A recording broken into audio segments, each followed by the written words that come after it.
প্রমিত বাংলা পাঠশালা চ্যানেলের প্রতিদিনের বাংলা ক্লাসে আপনাদের স্বাগত জানাচ্ছি। আমি মোহাম্মদ লুৎফর রহমান। আজ আমরা লাল সালু উপন্যাস থেকে রহিমা চরিত্রটি নিয়ে কথা বলবো। লাল সালু উপন্যাসের প্রায় শুরুর দিক থেকে একেবারে শেষ পর্যন্ত উপন্যাসে যে চরিত্রটির উপস্থিতি আমরা লক্ষ্য করি তিনি হচ্ছেন রহিমা। রহিমা লাল সালু উপন্যাসের কেন্দ্রীয় চরিত্র মজিদের প্রথম স্ত্রী। রহিমা প্রশস্ত দেহ, ব্যাপ্ত যৌবনা একজন নারী, স্বল্পভাষী। এই চরিত্রের কোনো রাগ বা ক্ষোভ আমরা লক্ষ্য করি না। রহিমার চরিত্রের মধ্যে দেখা যায় রহিমা খোদাকে ভয় পায়, সে মাজারকে ভয় পায় এবং তার স্বামী মজিদকে পর্যন্ত সে ভয় পায়।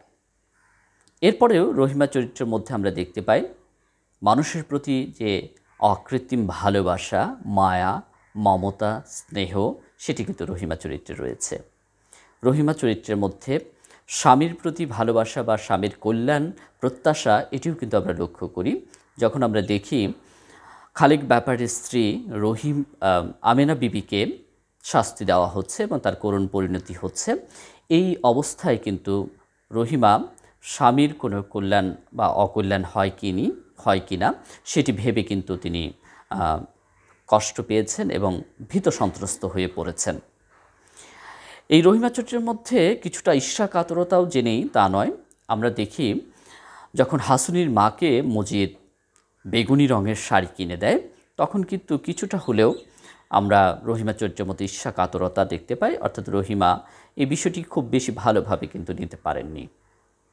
কিন্তু তারপরেও আমরা বলবো রহিমা চরিত্রের মধ্যে যে জিনিসটি সবথেকে বেশি মাত্রায় দেখা যায় এবং যে বিষয়টি সবথেকে বেশি উজ্জ্বল হয়েছে রহিমা চরিত্রটির মধ্যে, সেটি হচ্ছে মাতৃস্নেহ। আমরা উপন্যাসে দেখতে পাই হাসুনি বলে যে চরিত্রটি রয়েছে, সেই শিশু হাসুনিকে একটু বেশি মায়া এবং ভালোবাসা দেখাচ্ছেন, বা এই হাসুনির প্রতি এক ধরনের মায়া বা ভালোবাসা কিন্তু সবসময় প্রদর্শন করছেন রহিমা। এবং উপন্যাসের মাঝামাঝি পর্যায়ে এসে যখন দেখা যায় মজিদ কিশোরী জমিলাকে দ্বিতীয় স্ত্রী হিসেবে বিয়ে করে নিয়ে এসে সংসারে নিয়ে আসেন, তখন এই যে দ্বিতীয় স্ত্রী কিশোরী জমিলা, সেটি কিন্তু রহিমার সতীন সম্পর্কে হলেও রহিমা কিন্তু তার প্রতি ঈর্ষা কাতরতা দেখাচ্ছে না। রহিমা কিন্তু তাকে সন্তান স্নেহেই অনেকটা লালন পালন করছেন এবং তাকে খুব সহজেই মেনে নিচ্ছেন। বলা যায় যে রহিমার যে অপ্রাপ্তি সেটি ছিল সন্তান আকাঙ্ক্ষা, অর্থাৎ রহিমার কোনো সন্তান ছিল না। ফলে সন্তানের প্রতি যে তার অকৃত্রিম ভালোবাসা, সেটি কিন্তু আমরা লক্ষ্য করি যখন জমিলাকে সে অত্যন্ত স্নেহে পালিত করছেন। এবং এই বলা যায় যে অনেকটা জমিলা চরিত্রের মধ্য দিয়েই রহিমা কিন্তু তার মাতৃত্বের স্বাদ গ্রহণ করছেন।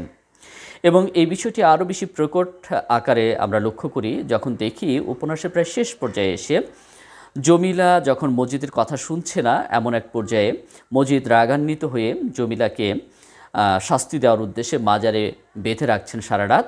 এবং সেই অবস্থায় যখন ঝড় শুরু হলো, ঝড়ে সমস্ত সম্পদ, অর্থাৎ মজিদের সমস্ত সম্পদ ডুবে যাচ্ছে, ধ্বংস হয়ে যাচ্ছে, এমন একটা পর্যায়ে যখন মজিদ সেই সম্পদের প্রতি বা সম্পদ রক্ষার জন্য ব্যতিব্যস্ত হয়ে পড়ছেন, এই মুহূর্তে কিন্তু রহিমা খুব উচ্চস্বরে চিৎকার করে বলে উঠছেন, ধান দিয়া কি হইব মানুষের জান যদি না থাকে। এই কথার মধ্য দিয়ে আমরা যে জিনিসটি লক্ষ্য করি সেটি হচ্ছে এই যে জমিলার প্রতি যে তার অকৃত্রিম ভালোবাসা, সেটির বহিঃপ্রকাশ কিন্তু এখানে আমরা লক্ষ্য করি। এখানে আসলে আমরা রহিমা চরিত্রের মধ্যে মাতৃস্নেহ বা খুব বেশি আকারে আমরা লক্ষ্য করি। তবে রহিমা চরিত্রের মধ্যে আমরা সর্বশেষ যে সিদ্ধান্তটি দিতে চাচ্ছি সেটি হচ্ছে রহিমা চরিত্রের মধ্যে কিন্তু এক ধরনের চারিত্রিক দৃঢ়তার অভাব আমরা লক্ষ্য করি। মানসিক এক ধরনের দুর্বলতা কিন্তু তার ভেতরে সবসময় কাজ করত, যার ফলে সে কিন্তু স্বামী মজিদের সমস্ত বিষয়গুলোকে মেনে নিতেন এবং অন্ধভাবে সেগুলোকে বিশ্বাস করতেন বা অনুসরণ বা অনুকরণ করতেন। চারিত্রিক দৃঢ়তার অভাবের কারণেই মূলত এটি হয়েছে।